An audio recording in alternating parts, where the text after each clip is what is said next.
Le stress et l'anxiété sont des expériences que tout le monde traverse probablement à un moment donné de sa vie. Ces phénomènes font partie intégrante de notre quotidien. Toutefois, ce qui devient problématique, c'est lorsqu'ils prennent des contours et des proportions excessives et nuisent à notre bien-être. Comme il est écrit dans Osée 4:6, « Mon peuple périt faute de connaissances », il est donc essentiel de comprendre ces phénomènes pour ne pas tomber dans l'ignorance. C'est pourquoi, dans le but de comprendre ce qu'est le stress et l'anxiété, leur cause, leur impact sur la santé et comment les gérer efficacement, nous avons invité sur ce plateau le psychiatre d'adultes, Prosper Gandaro, qui saura nous éclairer davantage à ce sujet. Alors, bonjour docteur. Bonjour. Je rappelle que vous êtes recteur honoraire de l'Université de Parakou. Vous êtes également professeur titulaire de psychiatrie d'adultes et ancien chef de service de psychiatrie du CHT Borgou. Une fois encore, bienvenue sur ce plateau. Merci beaucoup. Alors, dites-nous, que doit-on savoir du stress et de l'anxiété et comment les définir? Merci beaucoup pour m'avoir sollicité pour cette activité, cette action. Effectivement, comme vous l'aviez dit à l'entame, le stress fait partie de la vie d'un homme. Qu'il s'agisse donc d'un bébé, d'un enfant, d'un adolescent, d'un adulte, d'une personne âgée, le stress fait partie de la vie quotidienne et nous ne pouvons pas y échapper. Que nous voulions effectuer un voyage, que nous voulions nous présenter à un examen, à un entretien, ou alors même à la messe, ou aller au marché, participer, prendre part à une évaluation, le stress, c'est un fait que nous rencontrons tous les jours et à tout moment. Donc on ne peut pas l'éviter. Parce qu'on ne peut pas éviter le stress, quel que soit notre âge, il serait important d'abord de savoir ce que c'est. Le stress, c'est la réponse biologique de l'organisme à toute sollicitation, qu'il s'agisse d'une sollicitation physique, psychique, émotionnelle, agréable ou désagréable. Cela nécessite de la part de l'organisme une adaptation. Cette adaptation est normale, et permet à l'organisme de s'apprêter pour faire face, agréablement ou désagréablement, donc à ce qu'il peut considérer comme une menace. Donc c'est toute activité de la vie à laquelle plutôt nous devons faire face qui constitue un élément de stress. Par contre, l'anxiété est à la fois un événement normal comme un événement, si ça se répète, pathologique, comme le stress d'ailleurs. L'anxiété, c'est la crainte d'un danger imminent dont on ne connaît pas l'origine. Donc, celui qui est anxieux, il sent venir un danger, mais il ne sait pas lequel. Alors, pour nous, les professionnels de santé mentale, il y a deux variétés. Il y a l'anxiété et l'angoisse. L'anxiété est purement psychique. Donc, j'ai la crainte d'un danger imminent dont je ne connais pas l'origine, d'où il va venir, comment il va se manifester, mais c'est sur le plan psychique pur. Mais par contre, si en plus de ce danger imminent que je soupçonne, il y a des réactions sur mon corps, avec des manifestations qu'on peut voir, comme le cœur qui bat rapidement, comme la respiration qui s'accélère, etc., on parle d'angoisse. Okay. Voilà ce que peuvent dire les deux. Un stress peut se passer sans angoisse, sans anxiété.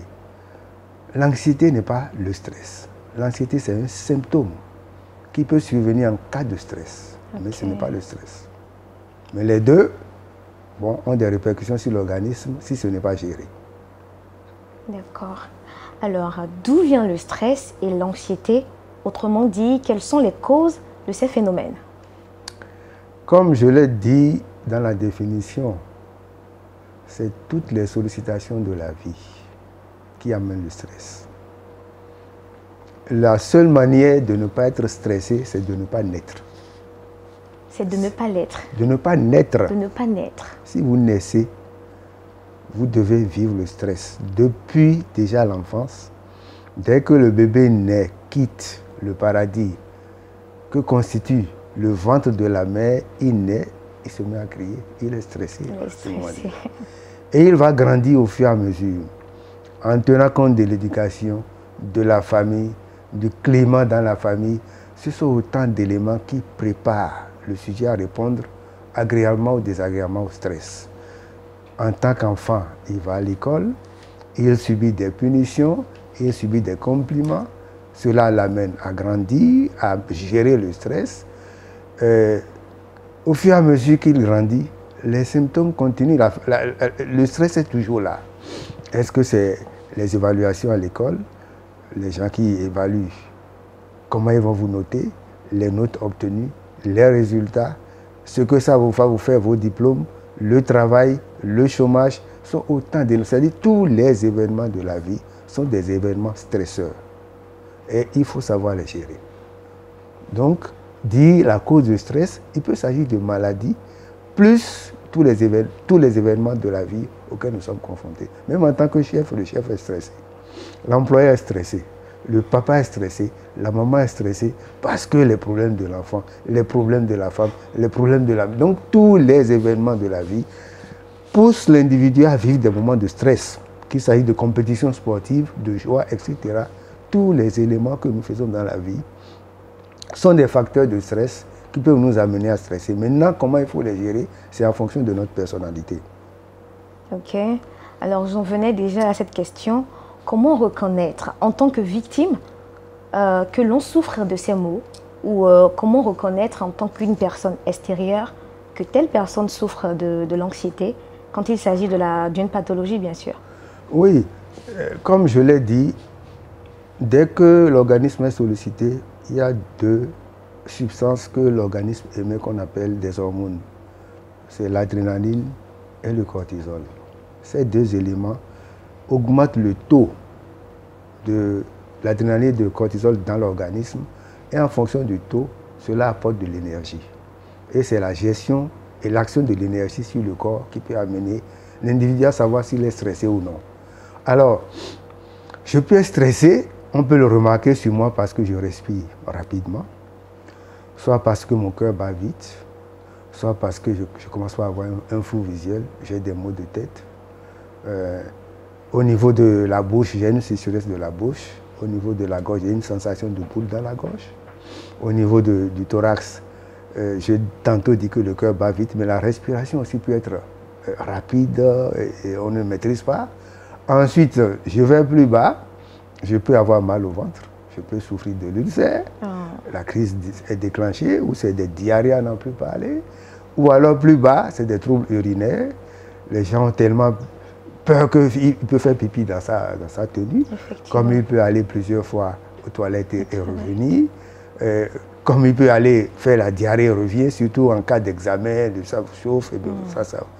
Je sens donc une moiteur des extrémités, je transpire, je dégouline, je ne dors pas bien, je n'ai pas d'appétit, je sens une faiblesse en moi-même, etc. Ce sont autant d'éléments qui, lorsqu'ils surviennent, vous amènent à savoir qu'il y a quelque chose que je ne maîtrise pas. J'ai peur même parfois d'avoir peur. J'ai peur de voir ces éléments se manifester et m'empêcher de faire ce que je veux faire. Alors pour les noirs, c'est encore mieux. Pour les blancs, automatiquement, ils vont rougir ou bien ils deviennent blancs. Nous avons une peau qui cache tout. Ou alors, je me fâche et je commence par crier sur tout le monde parce que je suis patron. Ou alors, je me mets à pleurer.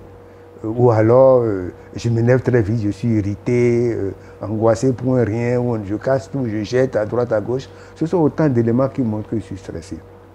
Maintenant, il faut que ça se passe très vite. Si ça perdure, c'est en ce moment que la maladie s'installe. C'est pour ça qu'il faut savoir gérer. La maladie s'installe et là, c'est difficile, plus difficile à cerner et à contourner sans l'aide des professionnels de santé. Alors, en tant qu'une personne extérieure, comment je peux reconnaître une personne stressée? comment, de façon extérieure, je vais reconnaître une personne stressée? Si vous êtes avec quelqu'un, je suis par exemple à la télé, je suis un match. Il suit un match avec moi, il se lève, il va, il vient, il fait pipi, il revient, il va, il revient. Il est déjà stressé. Il est stressé. Si je suis avec quelqu'un qui, pour la petite chose, commence donc par pleurer, par crier, par s'énerver, il est déjà stressé. Si vous êtes en face de quelqu'un qui vous dit j'ai mal au cœur, on fait tous les bilans, on ne trouve rien. Et le cœur bat réellement, vous voyez que la personne, la personne est stressée. Vous êtes en face de quelqu'un qui aime bien manger quelque chose, parce que bon, s'énerve très très vite, ne peut plus bien manger, il est stressé. Donc tous les éléments extérieurs peuvent vous amener à savoir qu'il est stressé. Le patron qui ne supporte pas les critiques, qui crie tout le temps sur tout le monde, il est stressé. Celui qui s'isole, n'a pas d'amis ou a des relations toujours conflictuelles avec l'environnement, il est stressé. Celui qui ne peut pas rester seul dans un milieu fermé, il est stressé. Il y a des gens qui ne peuvent pas aller au marché. Il y a des gens, quand vous dites, vous devez prendre l'avion, et là c'est très fréquent, il faut les mettre sous traitement d'abord, s'il ne peut pas aller à l'aéroport. Wow. Donc il est stressé. Même dans le bus, il y a des gens qui ne peuvent pas prendre le bus, ils ne voyagent pas. Parce qu'ils ont peur de faire un accident et de mourir. On a la crainte d'une peur, c'est-à-dire on a comme l'impression qu'on va mourir à tout moment. Alors si celui-là est à côté de vous, c'est un élément de stress parmi tant d'autres. Effectivement. Voilà, il y a des gens qui maigrissent à cause du stress. Flou visuel, j'ai déjà dit, il ne dort pas bien à cause du stress. La nuit, il ne dort pas. La chaleur aussi, c'est un élément de stress. Il fait très chaud, c'est un élément de stress qui entretient le stress. Comme l'excès de froid qui entretient le stress. Celui qui ne fait rien, qui est sédentaire, c'est pas bon aussi. Il ne peut pas gérer le stress. Donc il a crainte devant toute situation, un problème qui s'est posé que vous pouvez gérer calmement. Vous allez voir que celui qui est stressé prend ça avec une ampleur extraordinaire, avec une réaction extraordinaire, qui peut aller donc des pleurs au rire, des rires aux pleurs. À la fois. Voilà, ce sont des éléments qui permettent d'identifier quelqu'un qui est stressé. Mais il y a d'autres qui vous disent, hein, je ne me sens pas bien. Et vous les voyez, ils respirent difficilement.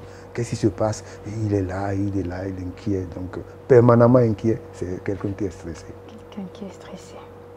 Alors, enfin, la question cruciale, comment réussir efficacement à gérer le stress et l'anxiété? Et quelles sont les stratégies efficaces que l'on pourrait adopter pour dominer le stress et l'anxiété? D'abord, j'aimerais donner une petite précision par rapport à la réaction face au stress. Les individus ne réagissent pas de la même manière au stress. La réaction d'un individu est fonction de sa personnalité. Il y a des gens, en matière de stress, il y a 3 variétés de personnalité dont on parle. La personnalité de type A, de type B et de type C. Celui qui a la personnalité de type A, c'est celui qui veut être toujours chef.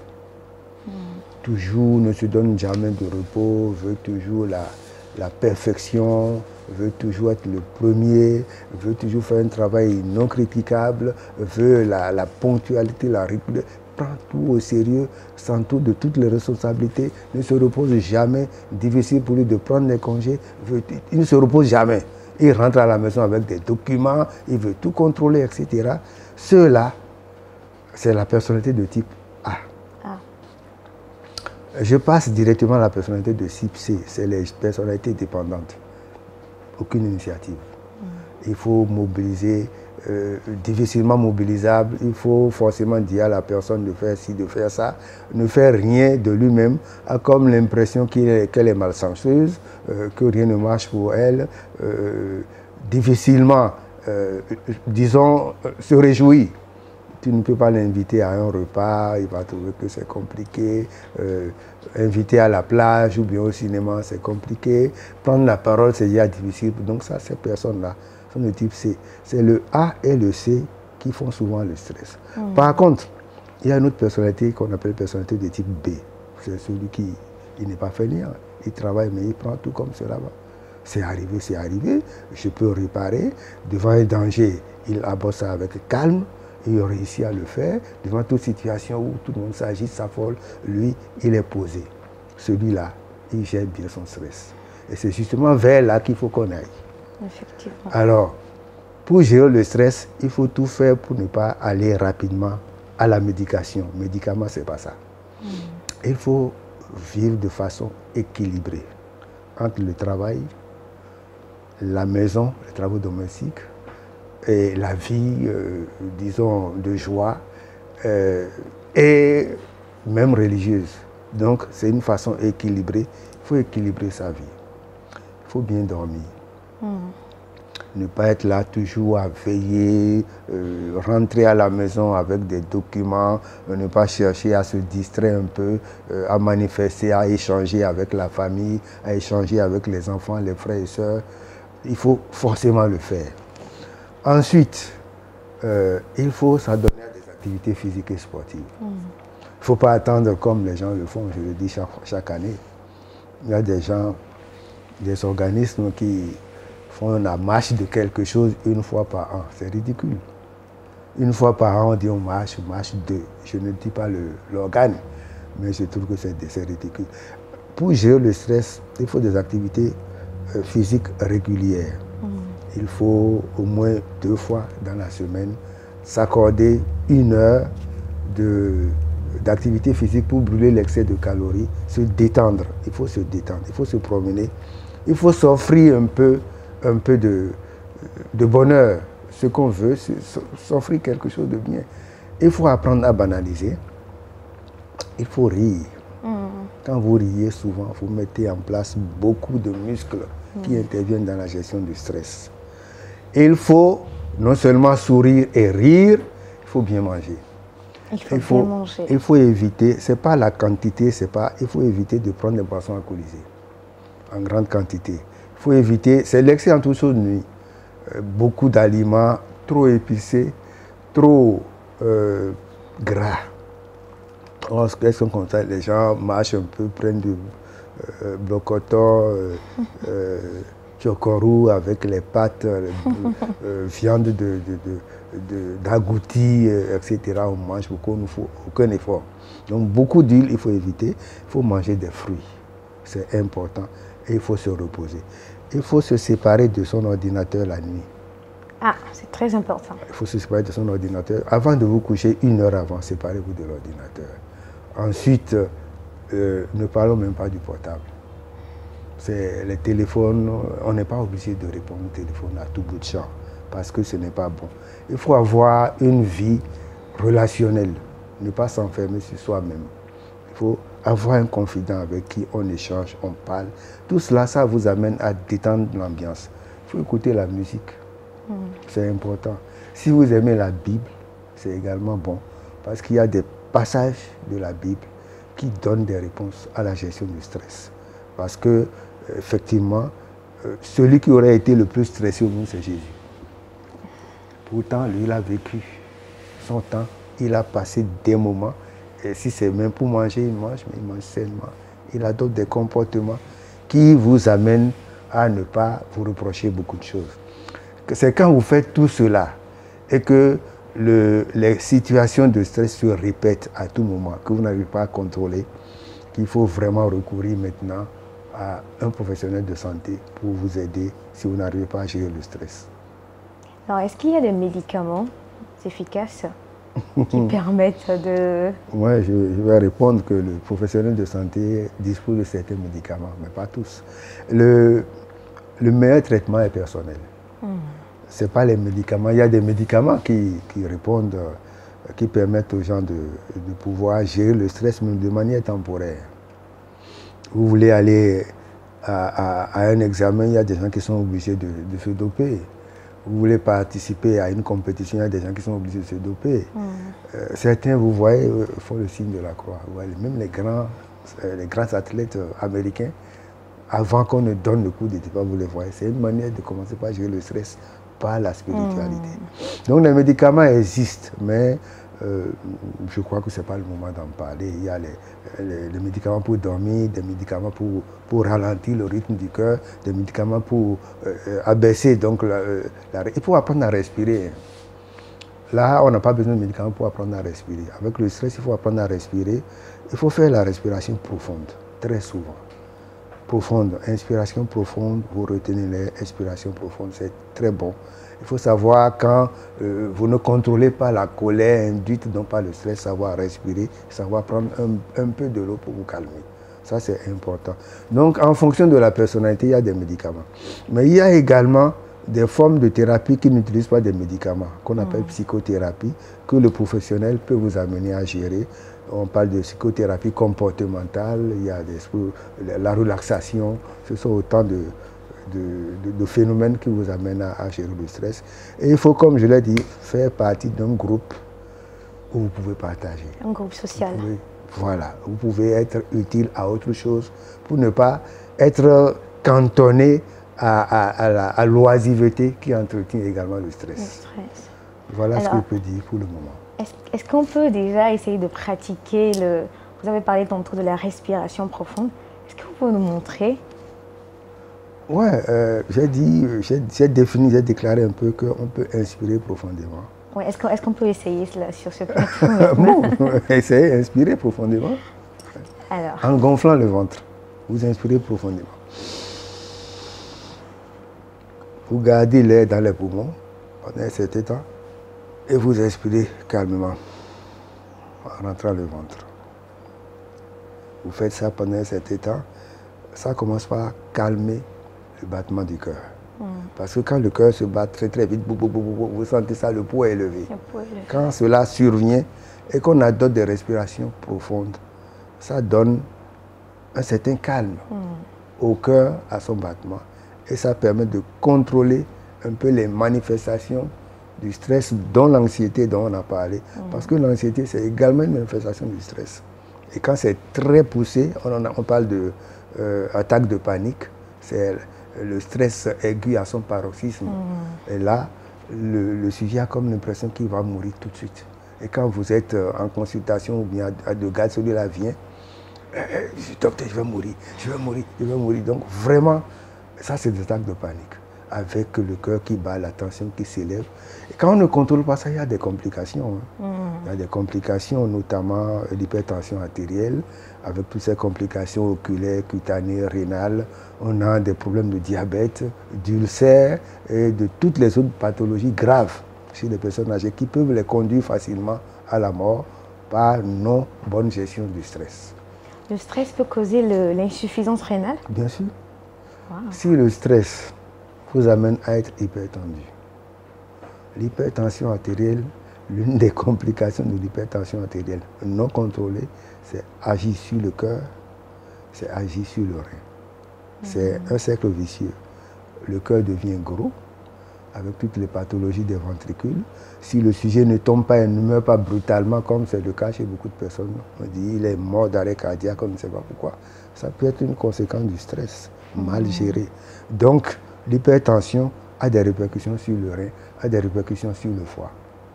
Est-ce que vous voyez? Il y a d'autres qui pensent gérer le stress en prenant des boissons alcoolisées.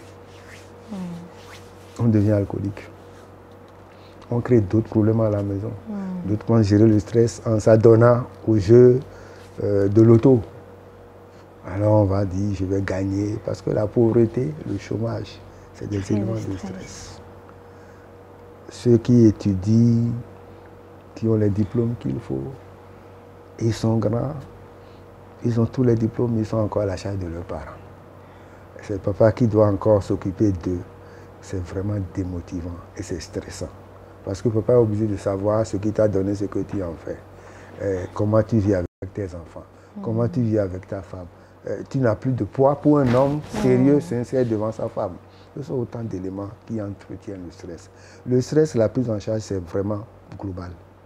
C'est multidimensionnel. Les religions ont leur part à jouer, les professionnels de santé ont leur part à jouer, la société a sa part à jouer, l'État a sa part à jouer, parce qu'il faut que l'État crée des conditions qui permettent aux sujets de vivre dans la paix, dans la joie et non dans le stress. Vous l'avez évoqué tantôt, la question de la spiritualité dans la gestion du stress et de l'anxiété. Et j'avais oublié, en fait, je l'avais omis exprès, vous êtes aussi pasteur. Alors dites-nous, comment intervient la spiritualité dans dans ce phénomène qu'est le stress et l'anxiété? Vous êtes en train de me devancer parce que j'entrevois très bientôt des conférences débats dans ce sens-là, où je pense pouvoir aider la population, croyante ou non, à pouvoir se servir de la spiritualité pour gérer le stress. Est-ce que vous voyez? Donc, comme je l'ai dit tantôt, il y a beaucoup de versets bibliques qui indiquent comment il faut se confier à Dieu dans les situations. Nous ne sommes responsables de rien. On croit qu'on maîtrise la vie, qu'on maîtrise tout. C'est grâce à quelqu'un que tu t'es réveillé ce matin. Effectivement. C'est grâce à quelqu'un que tu respires. Et celui-là veut que tu sois heureuse, toi qui es en face de moi. Alors pourquoi ne lui pose pas tes problèmes, tes soucis, et tu les gardes maintenant pour pouvoir les gérer seul? Non. Il y a des passages de la Bible qui indiquent comment, dans telle ou telle situation, Jésus a pu faire. Et nous devons nous imiter, nous devons imiter un peu Jésus pour pouvoir gérer le stress. Pour ceux qui sont chrétiens, maintenant, sur les plans les autres religions, bon, je suis en train de faire des recherches dans ce sens-là. Je ne maîtrise pas le Coran. Mais je suis sûr qu'il y a des passages du Coran qui doivent pouvoir aider les gens à gérer le stress. Et pour les autres aussi, c'est sûr. Donc il y a tout dans la religion qui peut aider à gérer le stress. Comme quoi les médicaments ne suffisent pas? Les médicaments, c'est le dernier recours. Parce que beaucoup de gens s'adonnent aux médicaments. Et surtout les jeunes. Le stress amène l'homme à ne pas être performant. Vous savez ce que je veux dire? Oui, bien sûr. Et à partir de cet instant, il se jette sur des médicaments dont on ne connaît pas l'origine pour être puissant, pour être vraiment efficace. Et finalement, ils se détruisent. Ils se détruisent. Et même les autres médicaments, les anxiolytiques, je ne voulais pas donner le nom, bon c'est vague, les médicaments qui calment et autres. Quand on les prend, il faut les prendre pour pas longtemps, 6 semaines maximum. Or, vous voyez des gens qui vous disent, je suis sur Valium depuis 2 ans, 3 ans. Ça aggrave la situation. Ce n'est pas bon. Ce n'est pas bon parce que, alors, je ne veux pas détruire ce médicament-là ou les médicaments équivalents. Les anxiolytiques ont l'effet de marcher aujourd'hui. Demain, tu prends la même dose, tu as l'effet, tu peux dormir. Mais après demain, tu es obligé d'augmenter la dose pour obtenir le même effet. Le danger, c'est que ces médicaments ont l'action d'agir dans le cerveau, le centre qui contrôle la respiration. Et à force d'augmenter les doses, par exemple, vous atteignez une dose qui inhibe le centre de respiration. Alors, vous dormez, mais on va trouver votre cadavre le lendemain. La dose efficace et la dose qui tue se rejoignent. On appelle tolérance, il faut augmenter pour obtenir le même effet. Et les médicaments du stress, quand on ne les gère pas bien, c'est ce que ça donne. Il y a d'autres, bon, c'est psychologique. Tout le monde connaît des médicaments dont je ne dis pas le nom. Les gens prennent et croient qu'ils ne se font aucun bien. Et ils ont à long terme des problèmes avec le foie, ils auront des problèmes avec le cœur, des problèmes avec les reins. Donc c'est pour ça qu'il faut que les médicaments soient vraiment le dernier recours. Il faut chercher les voies et moyens physiques, organiques, sociétales, des voies sociétales pour pouvoir résoudre le stress. C'est mieux. Quelqu'un qui, à cause du stress, est devenu imperformant, vous comprenez ce que je veux dire? Ouais. Est-ce que s'il régule ce stress-là, avec le temps, sa performance va revenir? Je ne sais pas ce qu'il va vouloir faire. C'est pourquoi il faut s'adresser parfois aux spécialistes. Parce que si il fait de l'automédication, où les gens vont lui dire « fais ci, fais ça », ce n'est pas sûr qu'il retrouve la performance recherchée. Mais s'il s'adresse à certaines personnes, professionnels de santé, qui sont outillés, ils sont outillés pour l'aider à s'en sortir. Il peut, pourquoi pas? Il peut. S'il n'a pas une pathologie, s'il n'a pas déjà endommagé dans son organisme certains éléments qui interviennent donc dans cette perfection-là, il va retrouver et il sera bien. Et c'est sur cette question que nous allons mettre un terme à notre questionnaire. Merci professeur Gandaro pour votre disponibilité et pour la lumière que vous avez apportée sur le thème. Sur ce, Chers téléspectateurs, vous l'aviez suivi tantôt, le stress et les troubles anxieux sont des affections qui peuvent être traitées. Il existe des traitements éprouvés et reconnus pour prendre en charge ces troubles. Plus une personne consulte rapidement, plus ses chances de rétablissement sont élevées. Dans la majorité des cas, ces troubles se traitent efficacement par la psychothérapie, les médicaments ou une combinaison des deux. Cependant, le docteur l'a dit tantôt, la médication, c'est la dernière chose à laquelle il faut recourir. Ainsi prend fin cette émission. Je tiens à rappeler que ce soir, nous avions abordé la question de la généralité sur le stress et l'anxiété. Prenez donc le rendez-vous pour les prochains numéros pour ne rien rater. Restez câblés sur votre chaîne BL TV.